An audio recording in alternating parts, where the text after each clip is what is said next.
Madalas na lubog sa baha ang ilang barangay sa bayan ng Masantol sa Pampanga dahil catch basin ng tubig ito sa probinsya.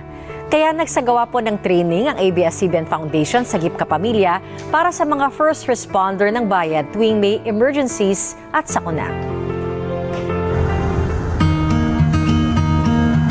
Noong nakaraang taon, pinuntahan natin ang Barangay Alauli sa bayan ng Masantol para mamigay ng relief packs sa mga residente matapos madalanta ang bagyong Karina. Ngayon, muli tayong bumalik sa kanilang bayan para ihanda ang kanilang mga first responders sa sakuna. Kasali sa mga trainees si Rosalie na taga-Barangay Alauli. Anya, hindi niya makakalimutan ng atakihin sa puso ang kanyang ina. Sobrang sakit. Sa totoo lang, yung magulang mo nakikita mo na ganyan, nahihirapan. Yung dadalhin mo sa ospital pero hindi na siya aabot. Ngayon bilang health worker, masaya siyang dumalo sa training para makatulong kapag may medical emergency tulad ng nangyari sa kanyang ina. Napakaraking tulong, sa totoo lang. Lalo na sa amin, sa barangay namin. Kasi napakalayo ng ospital eh.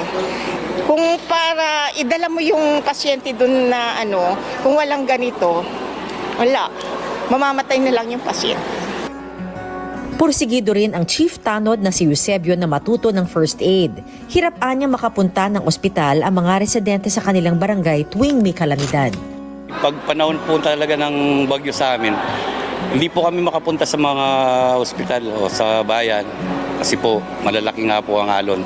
Hindi po kami makasakay sa mga bangka, lumulubog yung mga bangka namin. Being a coastal municipality is very much prone po talaga sa perennial and prolonged flooding. Masidhi po talaga yung ginagawa namin paghahanda. Sa pagtutulungan ng ABS-CBN Foundation sa Sagip Kapamilya at lokal na pamahalaan ng Masantol, nasa 60 first responder ang sumali sa Disaster Preparedness and Resiliency Program mula sa iba't ibang barangay ng Masantol. Nag-aral sila ng basic life support at first aid. Nagkaroon din ng simulation ng emergency situation para masubok ang kanilang natutunan sa isang linggong training. Napakahalaga para sa isang komunidad ang laging handa sa pamamagitan ng pagkakapacitate sa kanila at sa mga training na ganito na kung saan handa silang tumulong sa kanilang mga kababayan, sa kanilang mga kapamilya at higit sa lahat sa kanilang pamayanan. May kalamidad man o wala, umaalalay po ang ABS-CBN Foundation sa ating mga kababayang nangangailangan.